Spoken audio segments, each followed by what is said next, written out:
नेपाळमध्ये, श्रीलंकेमध्ये, बांगलादेशमध्ये लोकांनी प्रधानमंत्री, राष्ट्रपती पळवून लावलेत की मोदीजी आपकी जवानी का राज क्या है. इराण शिवाकडं चुलीत घाला लाकडं. जय भारत. जागृती न्यूजमध्ये आपल्या सर्वांचं स्वागत आहे. दर्शक हो, आपण बघत असाल की 2014च्या नंतर जे RSS प्रणित BJPचं सरकार देशामध्ये आणि राज्यामध्ये आलं तेव्हापासून सर्वसामान्य जनता ही त्रस्त आहे. आणि ह्या त्रस्त जनतेचा आवाज म्हणून वंचित बहुजन आघाडी ही महाराष्ट्रामध्ये पुढे आलेली आपल्याला दिसते आणि विरोधी पक्षाचं काम करताना दिसते. आज महाराष्ट्रभर जिल्हाधिकारी कार्यालयाच्या समोर नरेंद्र कब देगा सिलेंडर या नावानं आंदोलन करण्यात आलेलं आहे.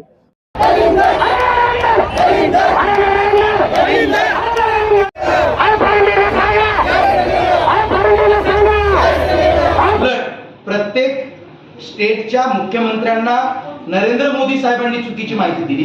प्रत्येक स्टेटच्या मुख्यमंत्र्यांनी जिल्हाधिकारी महोदयांना चुकीची माहिती दिली. म्हणून मागील काही दिवसांपूर्वी पुण्याचे जिल्हाधिकारी जितेंद्र डुडी साहेबांनी सुद्धा अशी माहिती दिली की संपूर्ण पुणे जिल्ह्यामध्ये गॅसचा तुटवडा नाही आहे. अशी माहिती जर दिली असेल तर आपण टीव्हीवरती बघताय, जाताना येताना तुम्हाला दिसत असेल की संपूर्ण महाराष्ट्रभर मॅडम वेगवेगळ्या त्या गॅसच्या एजन्सी समोर रांगा लागलेल्या आहेत. दिवसभर सिलेंडर मिळत नाहीये. आमचे वंचित बहुजन आघाडीचे अकोला जिल्ह्यातील अन्वी मिर्झापूरचे सरपंच शंकरराव शिरसाट यांचा रांगेमध्ये उभा राहून मृत्यू झालेला आहे.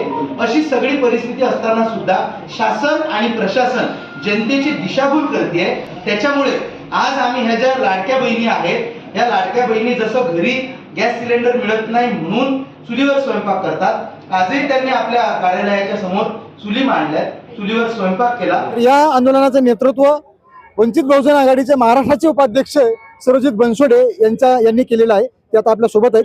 त्यांची आपण प्रतिक्रिया जाणून घेऊया. सर, आपण बघत असाल की तुम्ही आज जे संपूर्ण महाराष्ट्रामध्ये आपण कार्यालयात जिल्हाधिकारी कार्यालयाच्या समोर चूल पेटून पिठलं आणि भाकरी करून खाल्लेलं आहे. काय नेमका याचा पाठीमागचा संदेश? पिठलं भाकरी हे प्रातिनिधिक स्वरूपामध्ये चुलीवरचं जेवण खायला चविष्ट आहे, रुचकर आहे. हा जरी वेगळा भाग असला तरी मी यावेळेला एवढंच सांगू इच्छितो की याच्यामध्ये भारत सरकारची जी विदेश नीती आहे, या विदेश नीतीमुळे हा पूर्ण तुटवडा देशामध्ये निर्माण झालेला आहे. जब भाजपची लोक जेव्हा विरोधी पक्षामध्ये होते तेव्हा स्मृती इराणीसह रस्त्यावरती येऊन त्यांनी सुद्धा असा स्वयंपाक वगैरे केलेला होता. परंतु आज ते सत्तेवर आले आणि सिलेंडरचे दर तर वाढवलेतच त्यांनी, परंतु तुटवडा पण निर्माण केलेला आहे कृत्रिम. काय सांगाल याबद्दल? हे बघा, एकतर भारतीय जनता पार्टी बहुत हो गई महंगाई की मार आपकी बार मोदी सरकार, ही त्यांची घोषणा होती. जे सिलेंडर 2014 मध्ये 400-500 रुपयाला मिळत होतं ते आज जवळपास 900 ते 1000 रुपयापर्यंत गेलेलं आहे. आणि खास करून जे आंबेडकरवादी राजकारण करणारे पक्ष आहे त्या पक्षांवर एक ठपका असतो की हे फक्त ॲट्रॉसिटीवर बोलतात, हे फक्त जातीच्या अत्याचारावर बोलतात. पण वंचित बहुजन आघाडी तुम्ही बघत असाल, श्रद्धेय बाळासाहेब आंबेडकरांच्या नेतृत्वामध्ये हे पूर्ण देशातल्या घराघरातली ही अवस्था आहे. आज उज्ज्वला गॅस योजना जी जवळपास पूर्ण देशात 11 कोटी त्याचे कनेक्शन आहेत. सिलेंडरचे किंवा LPGचे पूर्ण देशामध्ये जवळपास 33 कोटीच्या आसपास कनेक्शन आहेत. आता या सगळ्या प्रक्रियेमुळे झालेलं काय की आपल्या सगळ्या देशाचा गॅस ज्या हॉर्मुझ स्ट्रीटमधून येत होता, पण या भारताचा नालायकपणा की इराणच्या आयातुल्ला खमेनीचा अमेरिकेनं खून केल्यानंतर, त्यांची हत्या केल्यानंतर साधा दोन शब्दाची श्रद्धांजली सुद्धा त्यांनी वाहिलेली नाही. आणि आपल्या देशातला जवळपास 50% गॅस हा फक्त एका कतार नावाच्या एका देशातून येतो, एकाच देशामधून.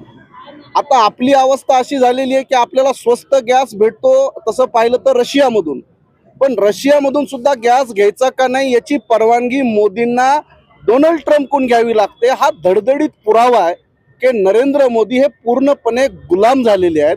आणि त्यांच्या या गुलाम प्रवृत्तीमुळं आत्ताही आपले जवळपास 18 जहाज, काल शेवटचं जहाज आलं ग्रीन सिनिया नावाचं, 18 जहाज आजही हॉर्मुझमध्ये अडकलेले आहेत.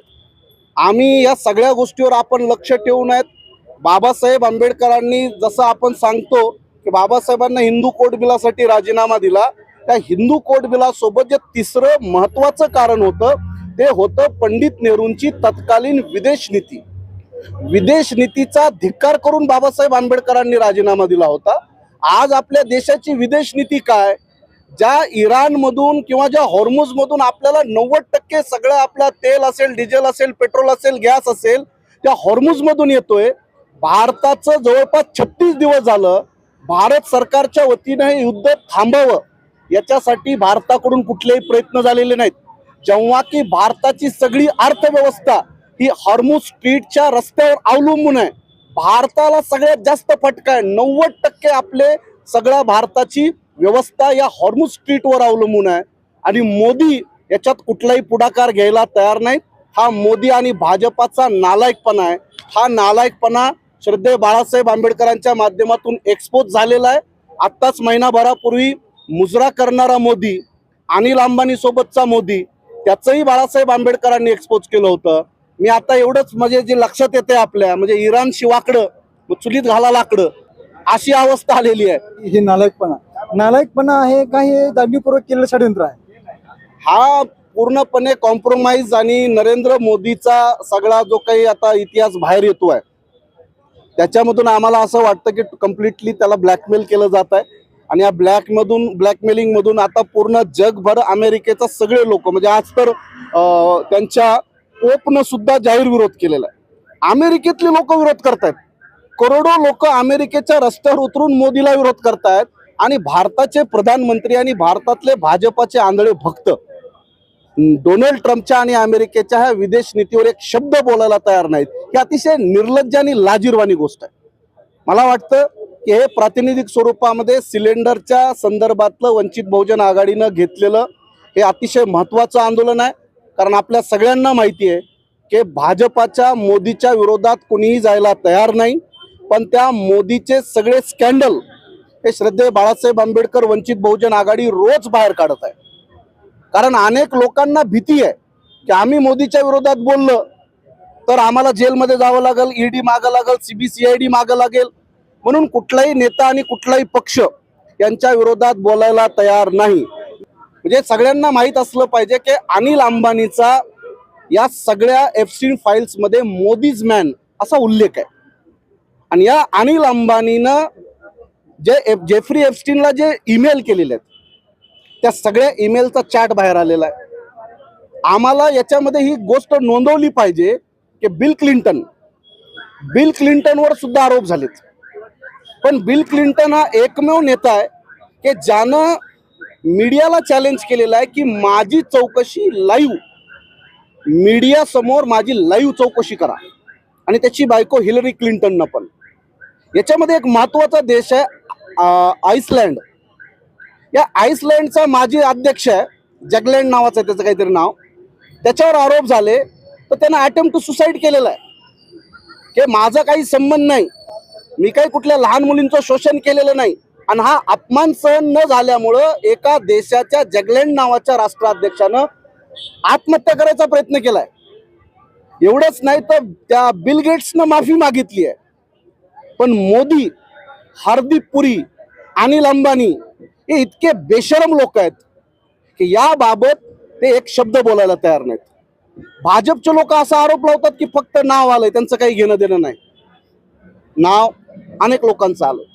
त्या भाजपाच्या आंधळ्या लोकांना एवढंच आपण सांगितलं पाहिजे की अरविंद केजरीवाल, हेमंत सोरेन ह्या लोकांना 1-2 वर्षाच्या जेल झाल्यात आणि शेवटी कोर्टानं त्यांना निर्दोष मुक्त केले.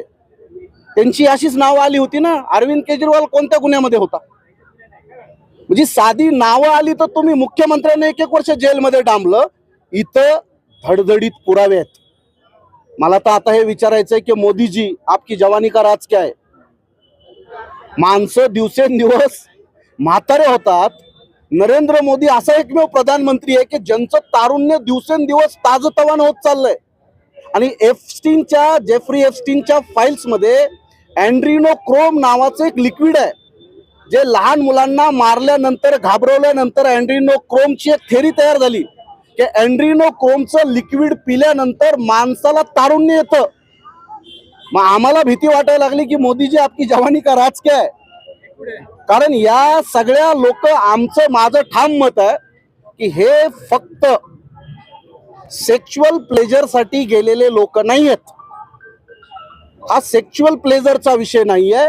हा पूर्णपणे अँड्रिनोक्रोम नावाची जी अतिशय भयानक एक जी काही थेरी जन्माला आली आहे त्याचे कुठं धागेदोरी आहेत का, याचाही तपास गांभीर्यानं झाला पाहिजे. हा गॅसचा तुटवडा झालेला आहे. उद्या आणखी वेगवेगळ्या जीवनावश्यक वस्तूंचा तुटवडा होईल आणि सर्वसामान्य जनतेचं जीवन विस्कळीत होईल. अशा वेळेला तुमचं जनतेला काय आव्हान आहे? जनतेला एवढीच आमची विनंती आहे की या अशा सामान्य लोकांचं शोषण करणारे, सामान्य लोकांना बर्बाद करणारे हे जे काही सरकारी धोरणं आहेत याचा कडाडून विरोध झाला पाहिजे. आपल्यापेक्षा नेपाळ बरं म्हणण्याची वेळ आली. नेपाळमध्ये, श्रीलंकेमध्ये, बांगलादेशमध्ये लोकांनी प्रधानमंत्री, राष्ट्रपती पळवून लावलेत. जनतेनं उठाव केलाय. त्यामुळे डेमोक्रेसीमध्ये हे गरजेचं नाहीये. ठीक आहे, आता निवडणूक कधी आहे, आमदारक्या खासदारक्या सोडून द्या, पण जर रस्त्यावर जनता, जर करोडो लोक श्रद्धेय बाळासाहेब आंबेडकरांनी सुरू केलेल्या आंदोलनात जर सहभागी झाले तर माझं जनतेला म्हणणं आहे की आपण आहे त्या सरकारला सुद्धा पळवून लावू शकतो. जशी बांगलादेशची शेख हसीना भारतामध्ये पळून आली तसे नरेंद्र मोदीला अमेरिकेत पळून जावं लागेल, पण करोडो लोकांनी रस्त्यावर उतरा. हे आहे त्याही परिस्थितीत या सरकारला घालवता येऊ शकतं. जनतेमध्ये ती ताकद आहे. काही खासदार आणि आमदार त्यात काय त्यांच्या काय म्हणतात त्याला म्हणजे त्यांच्याच माध्यमातून हा देश बदलेल असं नाहीये. पब्लिक सुद्धा देश बदलू शकते. हे नेपाळ, श्रीलंका आणि बांगलादेशच्या उदाहरणातून आपण समजून घेतलं पाहिजे.